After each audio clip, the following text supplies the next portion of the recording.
Can't sleep? Yeah, me neither. So I stayed up all night figuring out if Insomniacs After School passes the 3-episode rule. Insomniacs After School makes you believe in a formula for the first episode, and then it shifts ever so slightly after that, constantly keeping you on your toes. Giving you a taste of what one would expect, just to throw a slight curveball. It's a romance anime between two Insomniacs, but let's discuss just how the first episode sets you up, and then the next two change that formula. So will this change up allow Insomniacs After School to pass the 3-episode rule, or does it fall short of its goal? This is first and foremost a romance anime. They don't do a crazy change up like start fighting monsters or get isekai'd. Instead, the change up is much more hidden than that. To understand this change up, we must see how they set us up in the first episode. We follow Ganta and Isaki, two classmates that struggle to sleep. They meet through a chance encounter as Isaki was sleeping in the school's abandoned observatory, and Ganta happens upon her just as he was looking for a place to sleep of his own.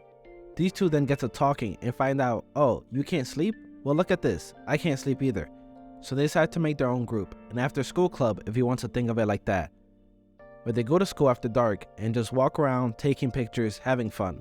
From the first episode, we see Ganta as this shy, reserved kid that isn't afraid to speak his mind when he has to, but avoids people at all costs. He surprisingly has a friend, although it seems most students don't care for him too much.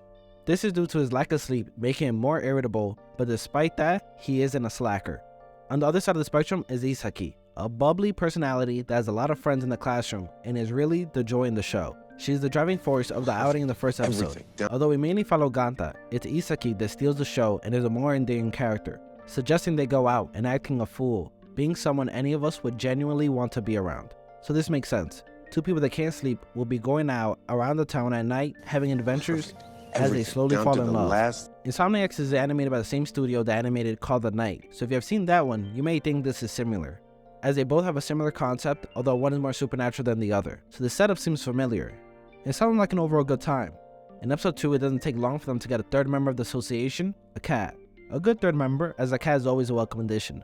Unfortunately, instead of catching rats, it is a rat, as a cat gets their secret hideout found out, just as they were working hard, decorating and getting it comfortable. So once the school finds out that they're using the observatory, they force them to create and join the astronomy club. As they found this great hideout spot, had their adventures continued, we might have gotten more 9-time shenanigans without teachers. But now that's all over, transforming this solo romantic journey, hiding from danger throughout the night, into one that has a legitimate reason to be out, which works perfectly with their insomnia since astronomy is a nighttime activity. Shit. Now that they are a club, that means more members, so instead of them on their journeys alone, there are others that will help guide them and join them on these adventures. That such person comes in on episode 3 as we get Yu, a loner that never really knew how to make friends, but is great with everything cameras and astronomy, teaching Ganta how to use a camera and the intricacies of stargazing. So we get not only a romance in a school setting, but there is some actual learning happening here, about how to use a camera to get a good picture, and what makes a good night sky photo. Teaching not only the characters, but also us a little more about the mysterious night sky. Now we get a combination of a sports club anime while keeping it relaxing and centered around romance. Just like the learning process of sports anime, it's endearing to see Ganta be passionate about learning more about how cameras work and how to use them as Yu takes on that mentor role, giving us the trio of personalities that will fuel us. Isaki is the lifeblood of excitement on everything, jumping off the screen anytime she's present. Although she isn't into the camera work as much as Ganta is, that just means we have someone that will support him and give him that excitement about the actual photos. Since Ganta has little to no confidence, she is a source of happiness and thrill when showing these pictures. Since we can't pat him on the back as he improves as a photographer, that's why we have Isaki to do it for us. And look how adorable she is as she does it, enhancing the romance along their journey. But romance isn't the only factor here, as we see they must enter a competition, present their findings, and participate in other activities, giving them a goal more grander than just a way to kill time, but a way to channel their passion and hobbies, as well as grow their community. Expanding the character pool while also giving them, and us, this end result we eventually have to look forward to.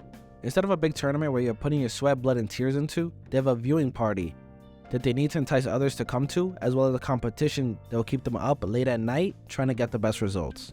Overall, I would say this shift is definitely a positive. Although just wacky adventures of the daily nightlife would have been fun, it's great to have this grander purpose to alleviate the pressure put on the characters to draw the viewer in every episode. That is one sad flaw I have with the show. Any romance is bound to be slow, but usually the characters draw you in and make you want to come back. Unfortunately for this show, we follow Ganta, who isn't the most endearing character, but he is the one we mostly follow throughout the series. His growth and change would be awesome to see, That much is undeniable, as he slowly falls more and more in love with Isaki and changes.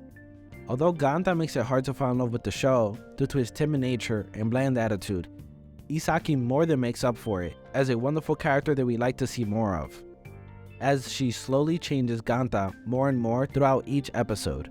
The moment they aren't together, whether it be Isaki with her friends or Ganta with his side characters, aren't as charming as when we get parts of the main trio together. Thankfully, this doesn't happen too often. So if romance, the nice guy, and some endearing characters up your alley, this is definitely not one to skip out on. Streaming on HiDive now, I would give Insomniacs After School an official animated shrub rating of gold. The animation, cute story, as well as endearing characters make this a great watch. Its various flaws with characters not pulling you back in every episode keeps this from being scored any higher. So does this pass the 3-episode rule? Well, for anyone into romance and slice of life, I would say yes. Unfortunately, it is not good enough for me to say that those unfamiliar or do not typically watch show that this genre will truly enjoy. This has been Anime Disrobed, and Insomniacs After School has officially been disrobed. Now I'm gonna go take a nap. All this stargazing has me tired.